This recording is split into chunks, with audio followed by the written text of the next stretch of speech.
Welcome to Trinity Talks, today's news, tomorrow's leaders. This is the official podcast of Trinity Academy Brixton. Today's episode features Bell Ribeiro-Addy and the Year 11 GCSE Citizenship class alongside Samuel, Matthew and Dijon. Today's episode was recorded and edited by Miss Johnston. We'd like to give special thanks to Samuel for hosting the interview. If you'd like to get in touch, please contact us at socials@trinity.futureacademies.org. You can also find us on social media at Trinity Brixton on Instagram, Facebook and Twitter, and at Trinity Academy Brixton on YouTube. We hope you enjoy the episode. Hello, Miss Addy. Thank you very much for coming. We're very excited that you're here. I would like to hand over to Mohammed, who is actually the person who emailed you to come here today. So just a quick few words from him.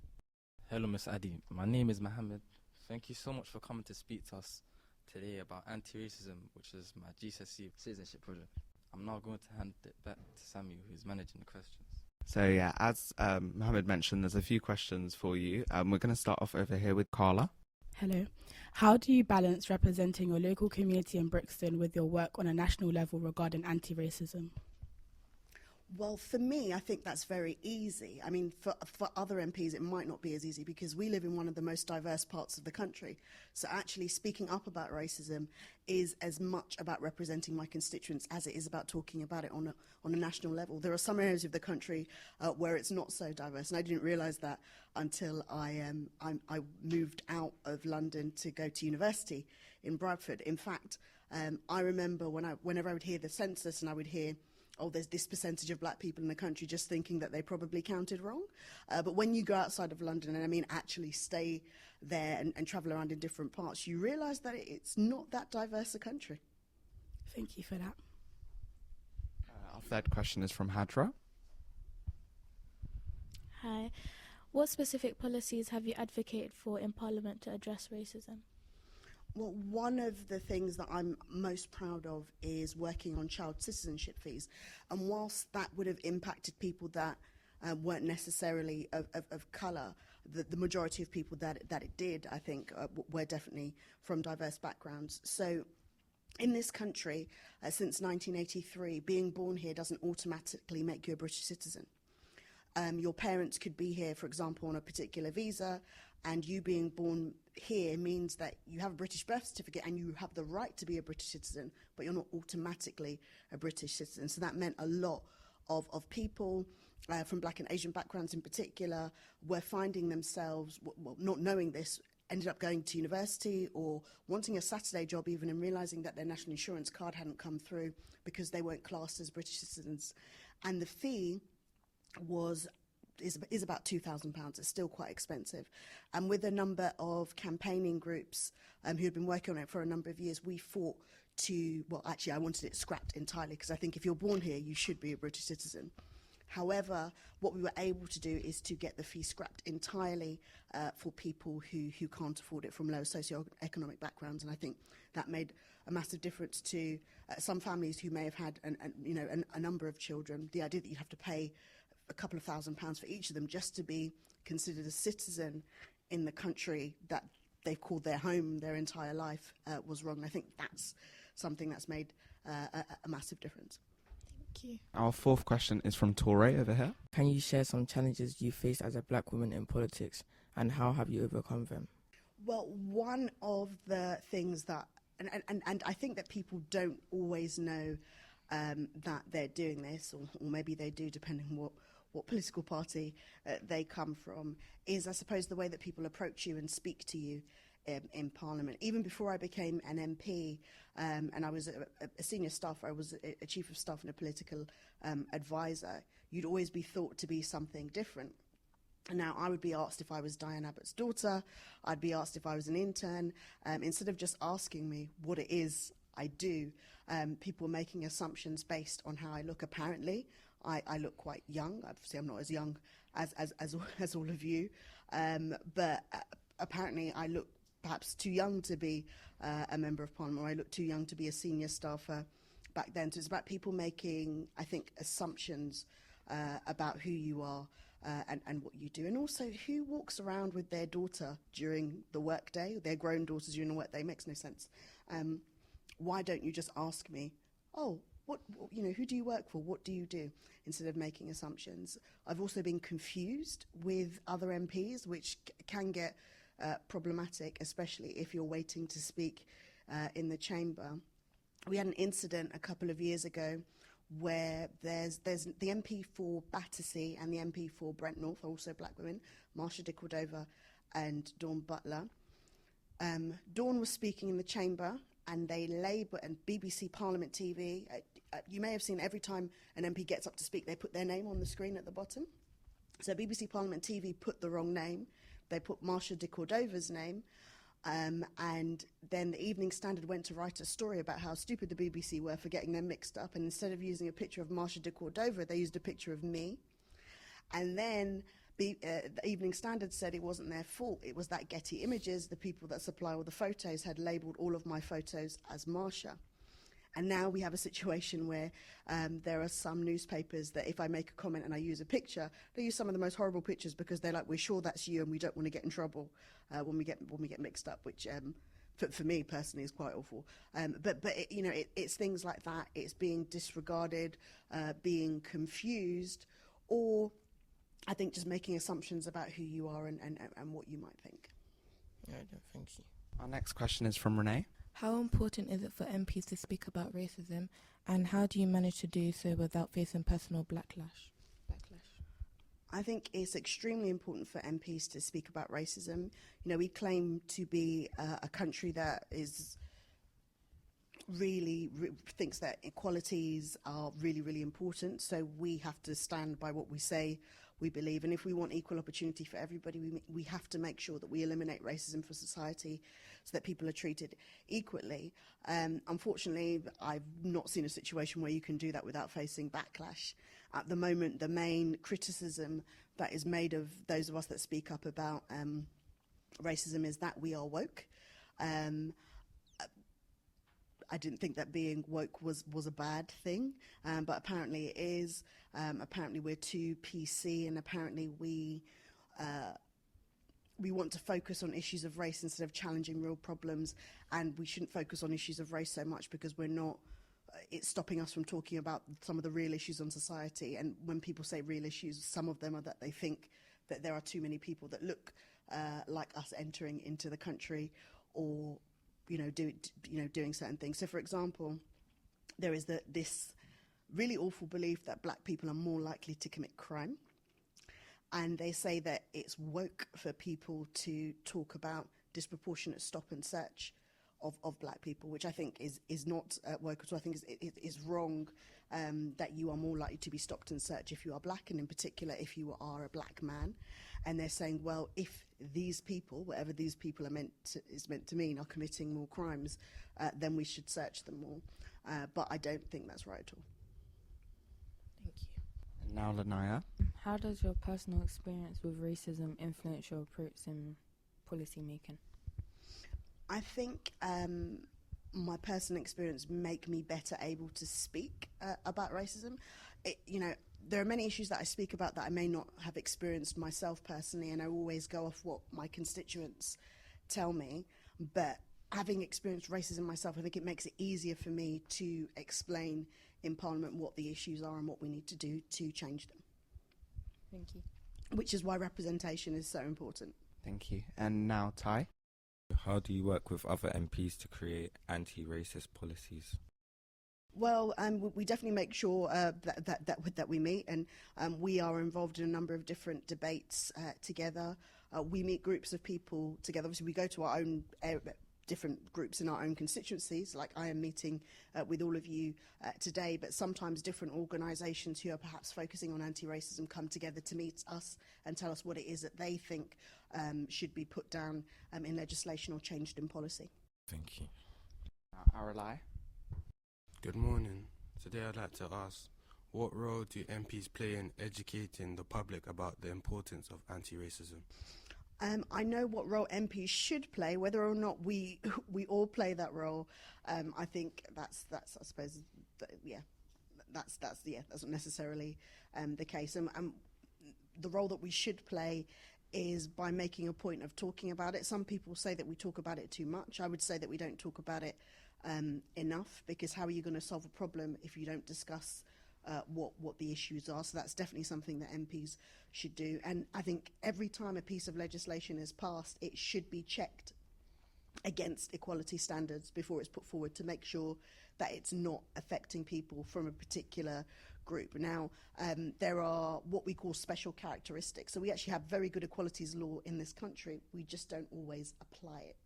So every time we pass a piece of legislation, we're meant to check whether or not it's going to affect people because of their age or their gender or their sexuality or their race, or even where they live in the country and their socio-economic background. But we don't always do that, and that's definitely something that MPs should do. Now, Matthew. Hello. What do you think is the most important thing for an MP to do to support young people who experience racism? Well, firstly, I think it's important to listen to their experiences, because things have definitely changed from when we were younger, and actually from when the Windrush generation came in, and more people from more diverse backgrounds came into the country.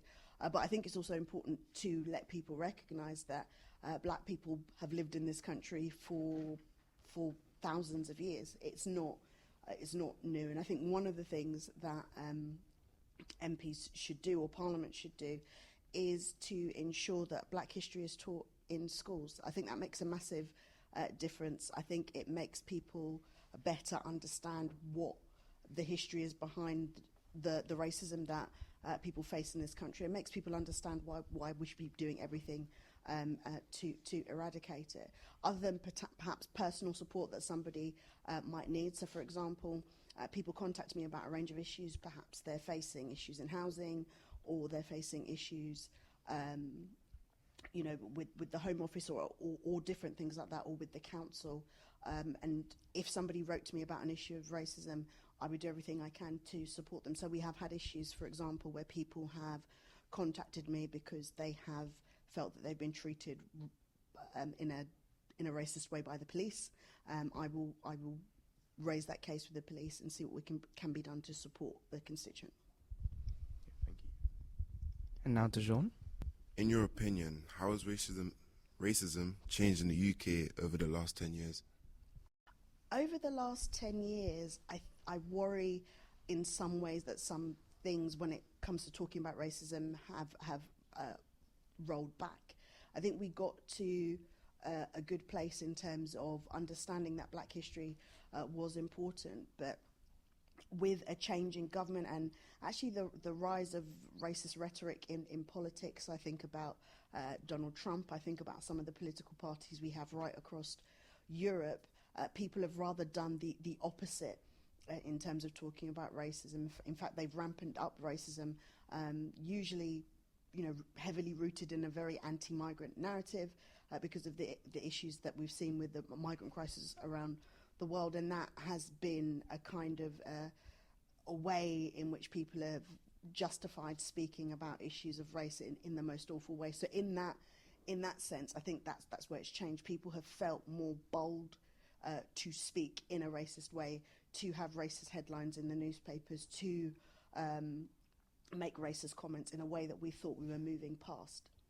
Thank you, Bell. And now a question from Rolante. What do you think the biggest misconception is that people have about racism in the UK? I think the biggest misconception is that people think that there are no issues with racism in the UK. I think a lot of people think that people are just making a big deal out of the way in which they're treated, or they are... You hear some people talking about playing the race card, asking people to sympathise with them because of the colour of their skin, and things like that, quite frankly, are not true. There are issues with racism in the UK. There are a lot of different statistics that show that being from a particular background puts you in a difficult position, and those could only be due to the fact that racism is at play. And actually, one of the serious misconceptions is I suppose what race means. There is actually no biological how do I put this? There's no biological evidence to show that there is significant difference between races. So yes, people may appear as different colours, but the amount of genes that it requires to make your skin a different colour is about the same amount of genes that it requires to make your hair a different colour from somebody else, or your eyes a different colour from somebody else. The reality is that you inherit these genes from your parents. It doesn't mean that you are likely to be less intelligent or less this or more that. And these are narratives that have been around for thousands of years, and actually they were all put in place to justify racism, to justify slavery, for example. That's where it started, a justification system which allowed people to say that the reason why we are allowed to own these people is because they are barely human. So I think that's probably the most common misconception, common misconceptions that either racism doesn't really exist, or actually there are legitimate differences between people of different races, and that's why we must treat them differently. All right, thank you. Now a question from Hassan. How do you respond to people who claim that racism is no longer a significant problem in Britain today? Again, I go to them by pointing out the very, very clear statistics. There are a number of different things that show that racism is real. For example, there is no evidence of more criminality in one community than the other. But as I pointed to before, black people are more likely to be stopped and searched. There are no significant biological differences between white women and black women, but black and Asian women are both 4 times and 2 times more likely to die in pregnancy and childbirth. There are so many different things that result in negative outcomes that are due to how people are perceived when it comes to race. So I think it's just very clearly pointing to the evidence. Thank you. And now Mohammed. Can you explain how systemic racism operates in institutions such as schools, the police and healthcare? Well, it starts with the premise or the idea that one group of people are lesser than another, and that becomes part and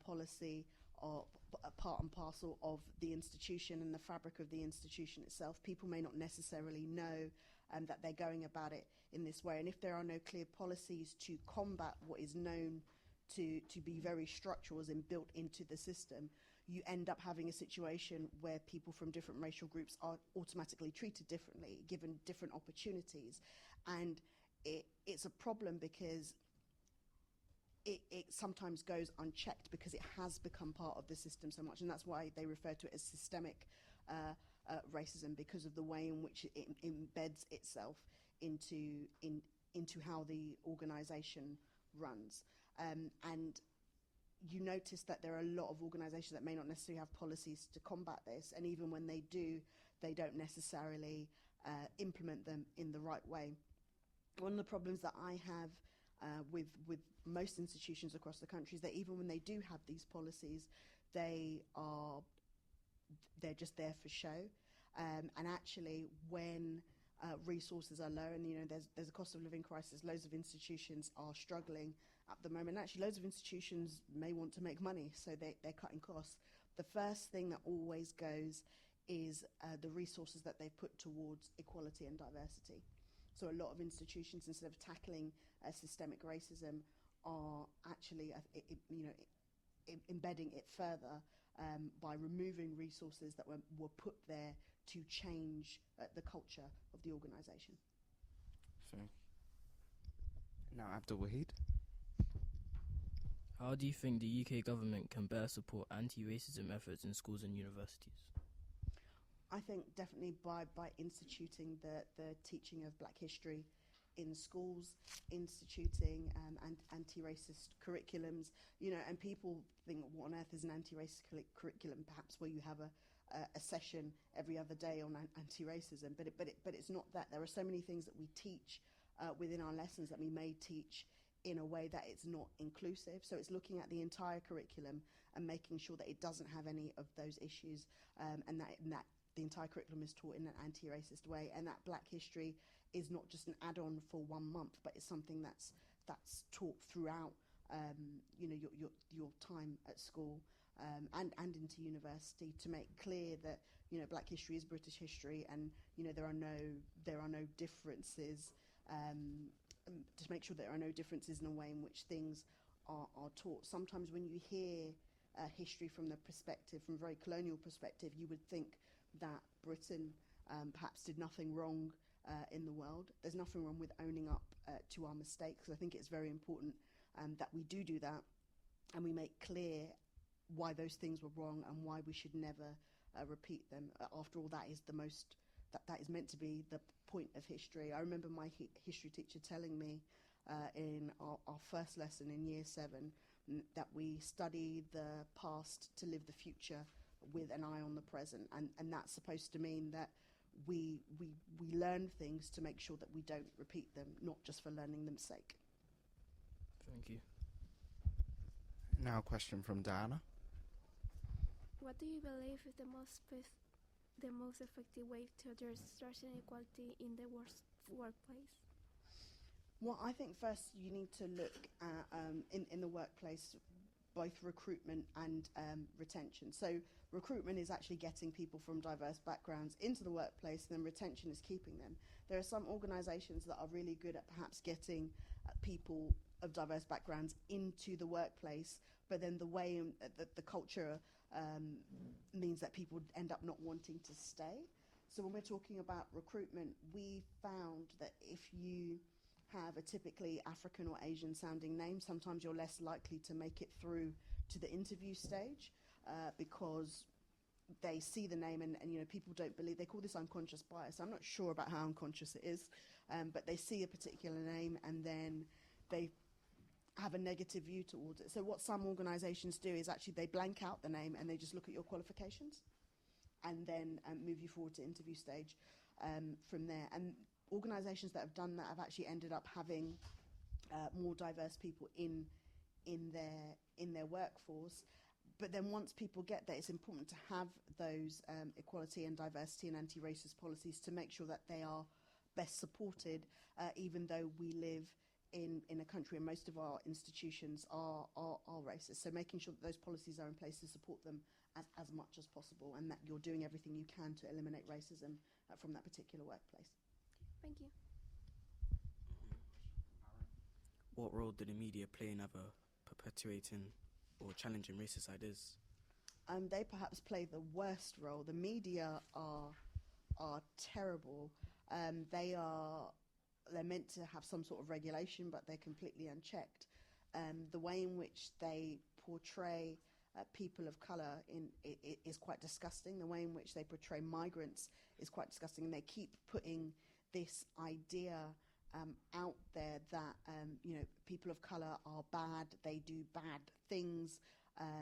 The way in which they present photos, the way in which they even have headlines is all designed to perpetuate racist ideals, and I think we should have more checks and balances on them, because that type of bombardment that people received is actually, I think, part of the reason why people end up holding these racist views. If you see those things all the time, you're going to start to think awful things, and unfortunately the media in this country are pretty much allowed to say whatever they like. Thank you. Can you explain what intersectionality is and why it's important when addressing racism? Intersectionality is looking at, I suppose, people's different diverse experiences. So, for example, you might be a black woman or a disabled woman or I would say, different things. You might be an LGBT person of colour, etc. So all of these different things intersect, and I think it's important to look at those different experiences, because you may not you may experience discrimination on one of those levels more than the other, or you may experience in a different way because of the different characteristic that you hold. And I think it's important to look at all of those different things when you're challenging issues of diversity and equality in any sort of institution. So it's very, very important to, I suppose, not just look at one issue in isolation, because many of us have multiple identities and that can affect us in different ways. Our next question, we're going to circle back to Yasmin. I wanted to say, how do we address racial discrimination that's subtle or unintentional, like microaggressions? Microaggressions are very difficult, especially when you are unfortunately up against this narrative that perhaps people make a big deal out of things. And actually, microaggressions are quite dangerous because they can chip away at you slowly. But I think the most important thing is to try and address them as soon as possible, because if you leave them to go too long, it becomes part of the culture, and people perhaps take it the wrong way when you do eventually address it, because they don't understand why now it's an issue when before it wasn't an issue. So I think it's important to first make people understand what microaggressions are, because they definitely don't get them. They don't understand what the issue is, but it's important to address them as soon as possible before they take hold and just become normal part of the conversation or banter or whatever it is that people like to call them when actually it is racism. Thank you. Earlier you touched on how Black history should be taught in education, so the next few questions will be about that, so I'll just hand back over to Hussein.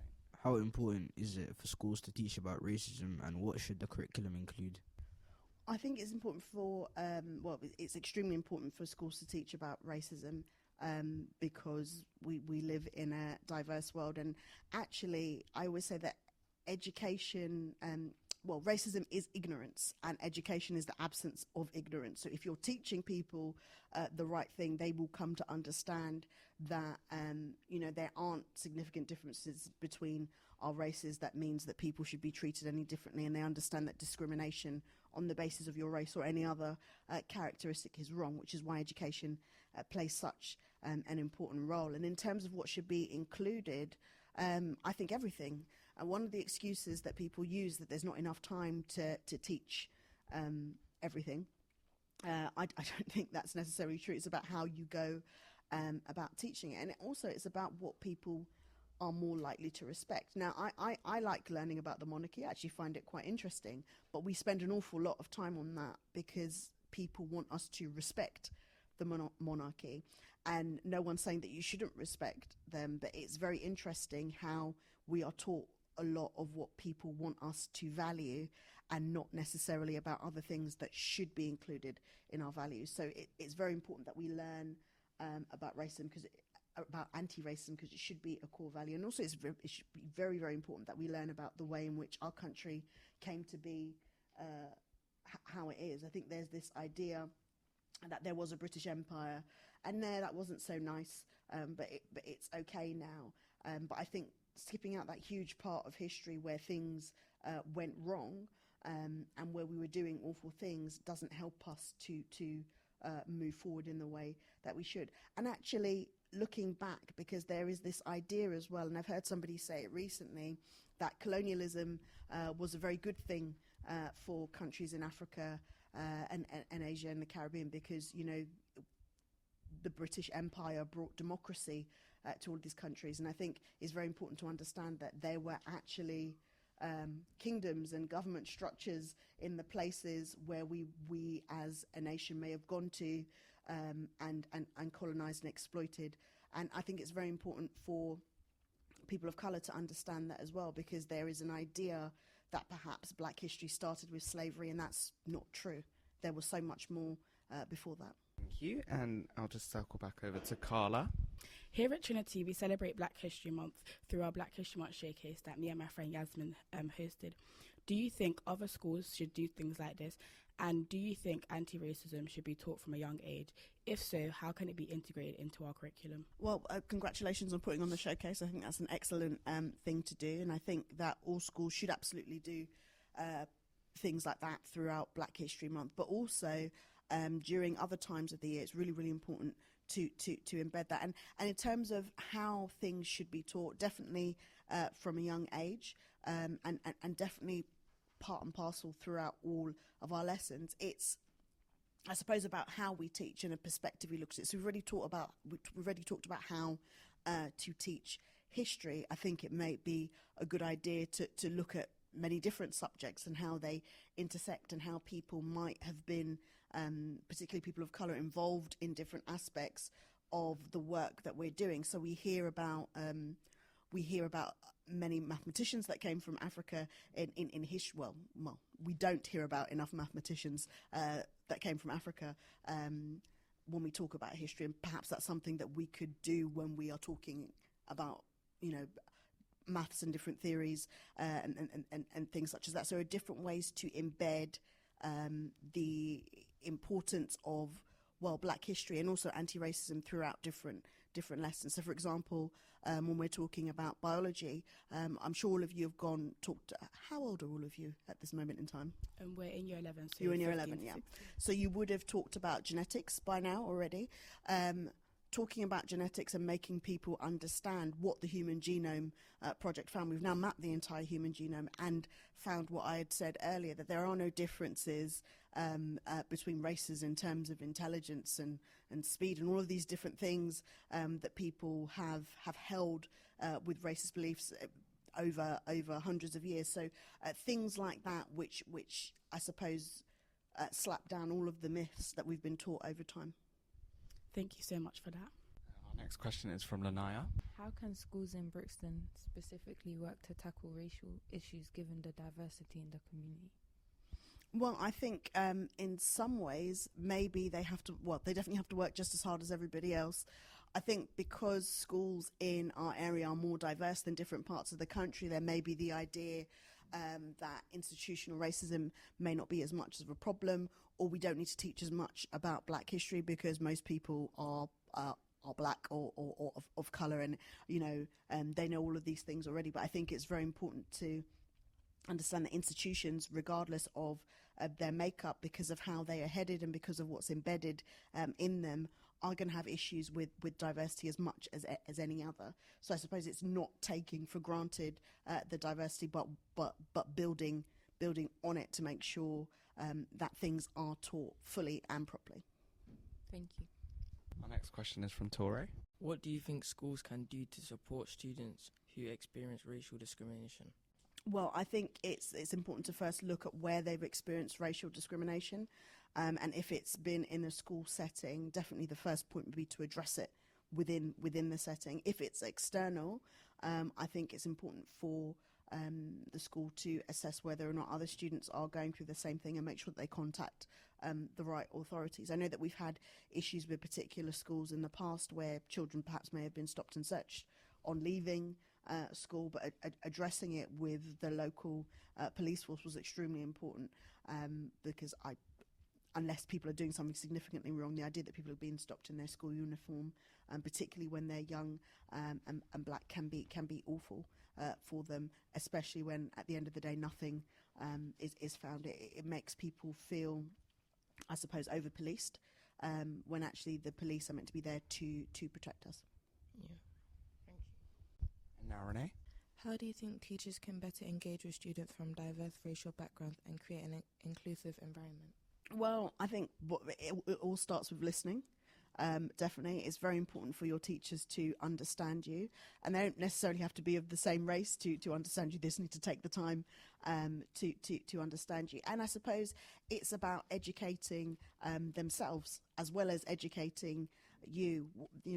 People talk a lot about lifelong learning, and I think it's important for everybody in whatever profession to understand that there's always space to learn more, and in learning more you create a better experience for those you work with or those you work for. Thank you. And now to Ty. How can young people become effective allies in the fight against racism? Well, I think firstly it's taking the time to acknowledge it when it happens. Sometimes if you're the person that has experienced racism, it can be very difficult for you as an individual to speak up. But if there's somebody else there willing to speak up for you, that can give you, I suppose, confidence to take things further and actually work to change things. So I think in being an ally, you definitely need to take the time to speak up for others. Thank you. And now over to Hadra. Can you explain how education about Black history and culture can help combat racism? I think education about Black history and culture can give a different narrative. As I was explaining earlier, it's really history and the way it has been taught so far has really put us in a position where there are so many misconceptions about people of colour throughout society, and I think it makes a massive difference in showing people what is the right side, what is the truth, essentially, because so many lies have been told to put forward a certain narrative to justify certain behaviours towards certain people. And I think now the most important thing is for us to make sure that we combat all of those myths, with positive lessons about history and positive lessons about culture. Because, as I said, a lot of the time it is just ignorance. People don't understand other cultures, and when people don't understand things, they tend to fear them and discriminate them rather than embrace them. Thank you. Our final question on this section is Taz. What role do you think youth organisations and community groups play in raising awareness of racism? In terms of raising awareness, I think a lot of that probably comes from youth organisations, from the people involved, from the young people's own experience. And I think it's very important that we have organisations like that to provide a collective voice for young people. As I said, a lot of the time it can be difficult for you to speak up as an individual about what you're experiencing. But if, as part of a group, you're able to do this, sometimes it can be more effective. Thank you. The role of the MP is really about activism and about helping out the community, and I think our third... Well, it should be. Yeah, it should be. And our final section has a few questions to do with that, starting with Matthew. Thank you. What has been the role of activism in Brixton in the fight against racism, and how can students get involved? Well, Brixton has had a really, really unique history in this country, as again, still remaining one of the most diverse parts of the country over a number of years.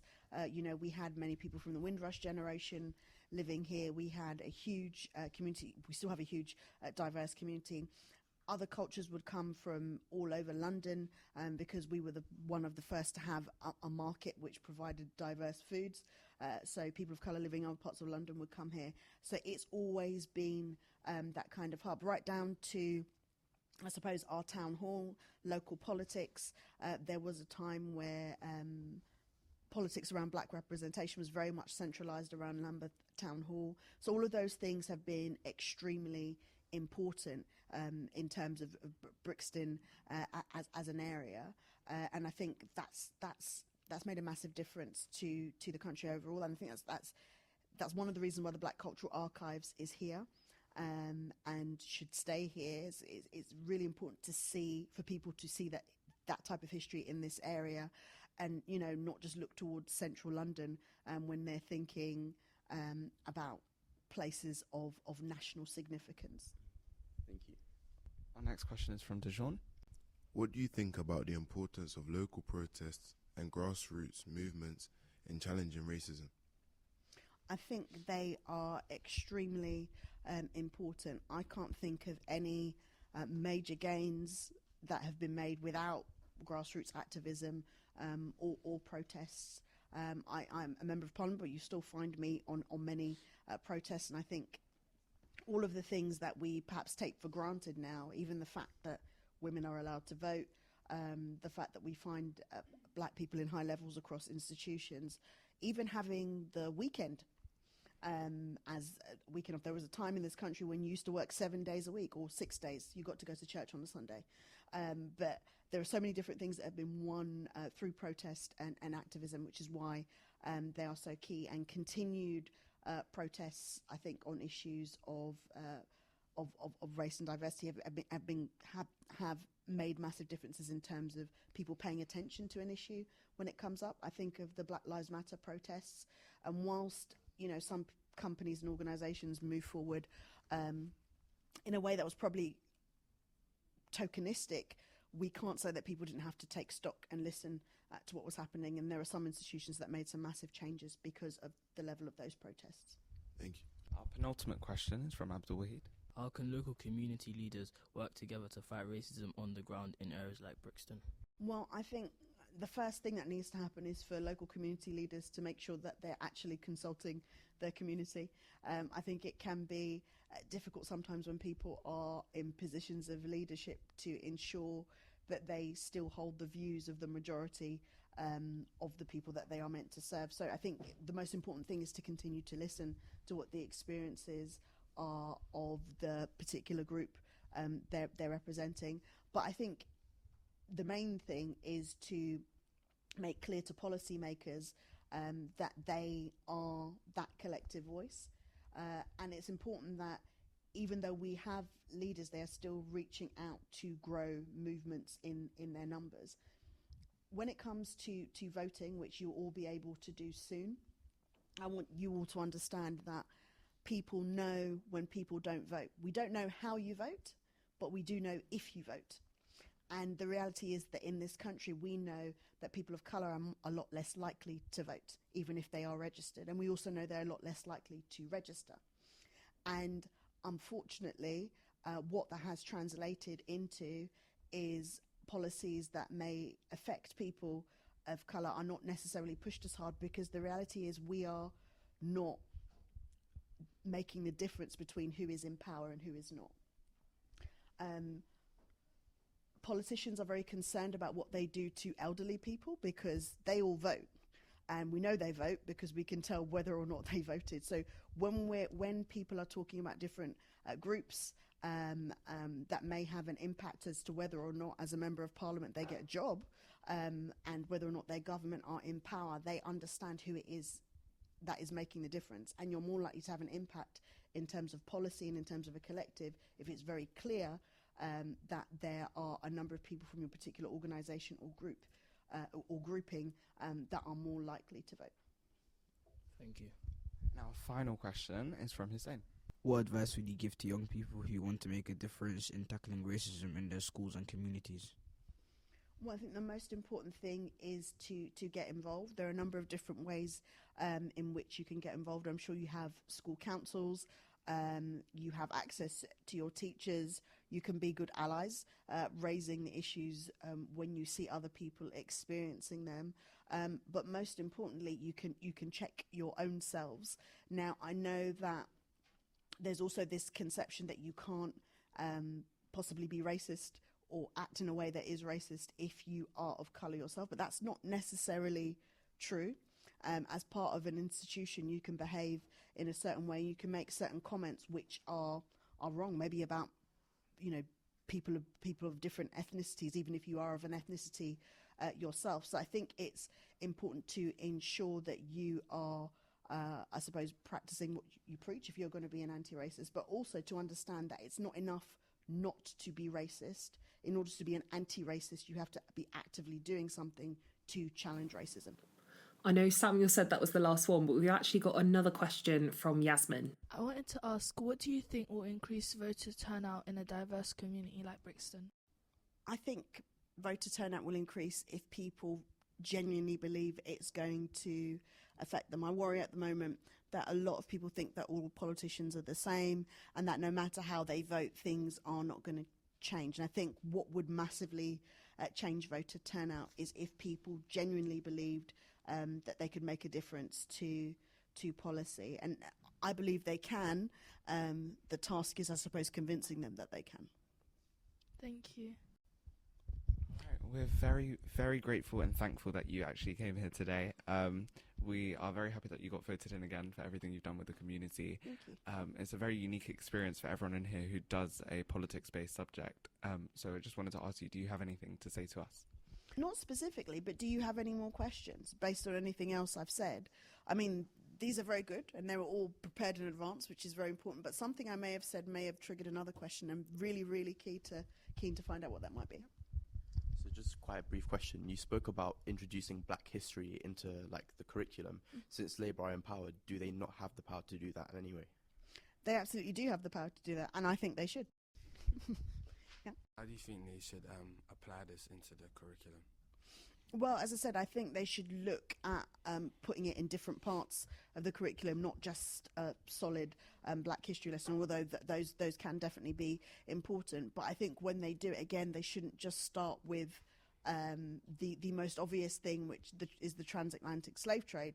They should talk about things that happened before. So most people may not know that the richest man that ever lived was Mansa Musa, who is from, oh, you do, fantastic, see, you know, but does everybody else know, was somebody from West Africa.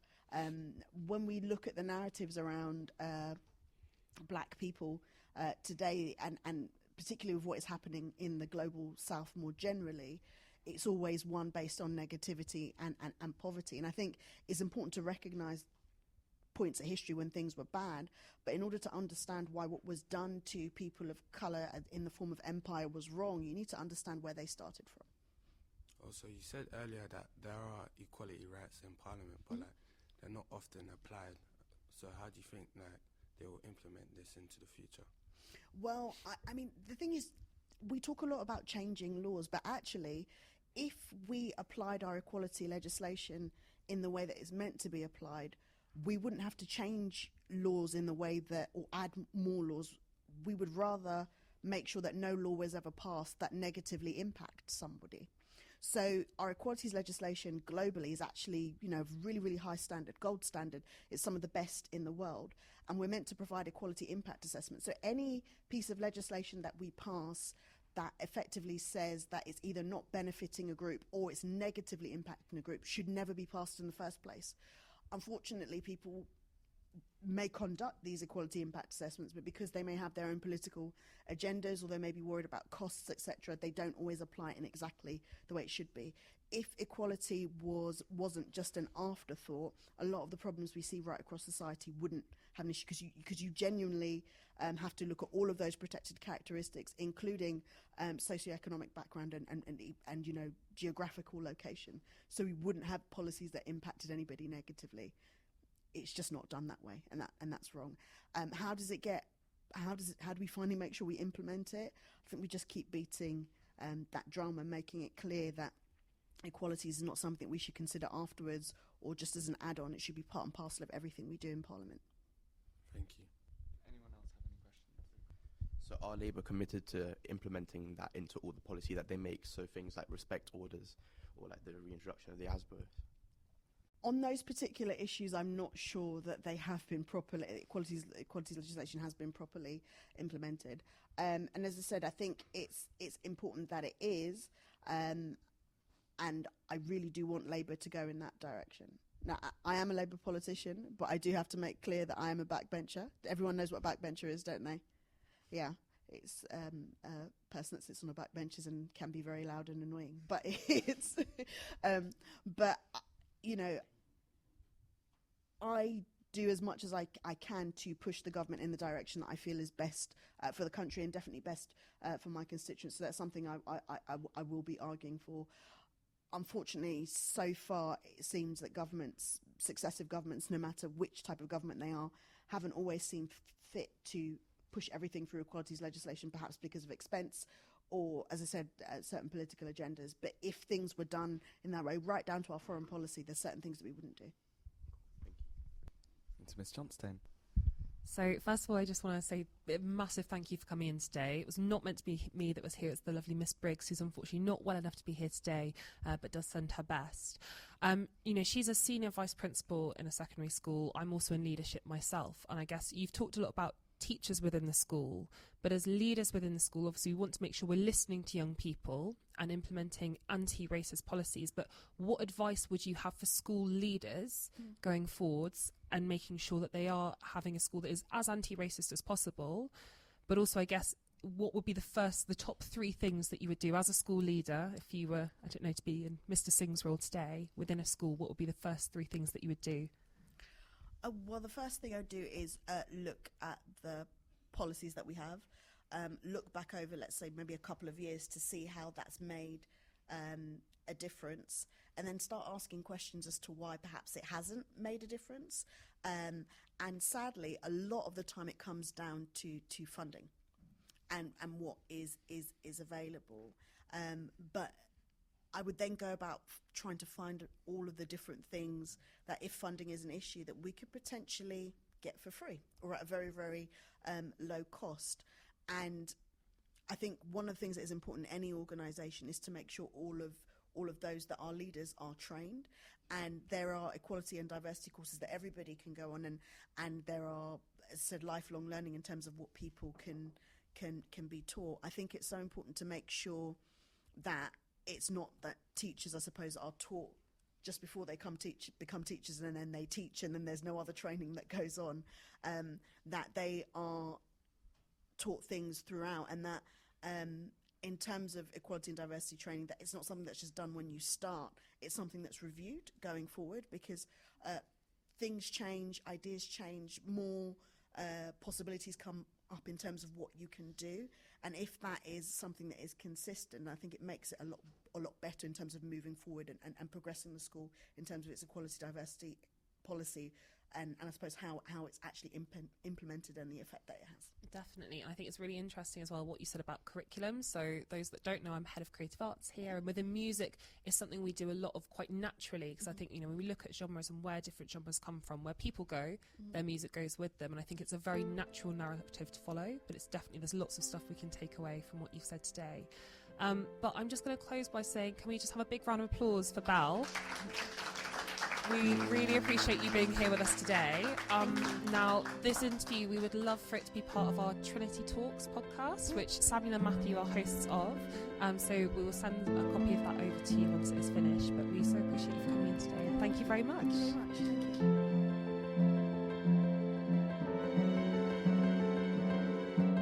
You have been listening to Trinity Talks, today's news, tomorrow's leaders.